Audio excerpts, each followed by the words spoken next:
Hello everyone and welcome to today's Star Wars lore episode, which is about the Imperial speeder bike.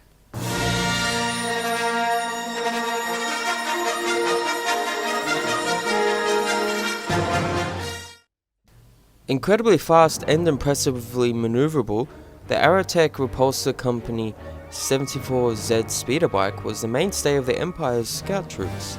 Able to exceed 500 km per hour and armed with a blaster cannon, the tough 74Z saw service from the Clone Wars right through to the last days of the Empire.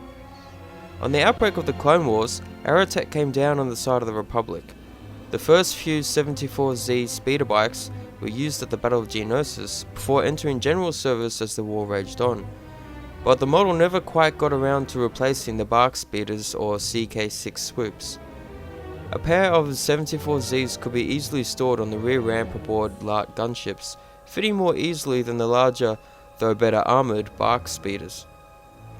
Jedi Master Star Lee was riding a 74Z as she led a group of clone troopers on BARC speeders on Salakami when Palpatine issued Order 66. The troopers dropped back and opened fire, killing the Jedi Master instantly. While the BARC speeders on that occasion had the final word, it was the 74Z that was to triumph in the end. While as Supreme Chancellor, Palpatine had been happy for the Republic to pay over the odds for its equipment. It helped him undermine the Republic's reputation and financial stability. As Emperor, however, the military machine needed to be efficient and cheap to manufacture. Excepting the occasional Super Star Destroyer and Death Star, quantity over quality was what mattered. From the birth of the Empire, the 74Z quickly became so synonymous with the new regime it was popularly known as the Imperial speeder bike, though many found their way into the hands of the Rebel Alliance. The rebel sympathies of some Aerotech companies were never fully investigated, and it was deemed that the majority of the Imperial speeder bikes in Rebel hands were from captured stock and not illicit donations. By the latter days of the Galactic Civil War, the 74Z had spread across the galaxy. Inexpensive and easy to maintain, it remained a hugely popular model with humanoid species everywhere.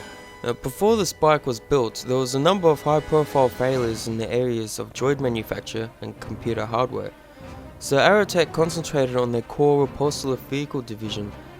The 74Z was an adapted version of the civilian 74Y and included a number of additional features that made it an instant hit. Seen it used in conflicts from the latter years of the Clone Wars through to the Galactic Civil War. Though lightly armoured, the 74's real defense was its 500 km/h plus top speed and its astounding maneuverability. Steering was provided by the 4 steering vanes mounted at the front of the bike that were operated by the handlebars and modified by the maneuvering control systems. The throttle was in one of the handlebar grips, while the foot pedals took care of speed and altitude. The 74 had advanced terrain following sensors that fed information into a heads-up display in the Imperial Biker Scout's helmet. Additionally, the bike cannons were targeted from the same HUD, allowing the Scout to fire with acceptable accuracy even during high-speed maneuvers. At 25 meters, the 74 had a lower flight ceiling than earlier speeder bikes. The BARC speeder, for example, could be used to fly support for atmosphere craft, but the cost savings made up for this. The 74 was also more lightly armed, with only a light blaster cannon for attack and defense. However, this was because the speeder bike was designed primarily for patrol and reconnaissance. If a scout encountered opposition, they were expected to get away as fast as possible and report the situation. The advanced comms and sensor package, complete with a powerful jamming device, made that job much easier. Once the report was made, the Imperial Biker Scout could expect heavy support fire from vehicles designed for just that purpose. And that is the 74Z military speeder bike, otherwise known as the Imperial speeder bike, as seen during the Battle of Endor in Star Wars Return of the Jedi. Now, if you liked the video, be sure to drop a like, subscribe to keep up to date with them all. Let me know what you thought of the video in the comments section below, and I'll talk to you all in the next one. Later.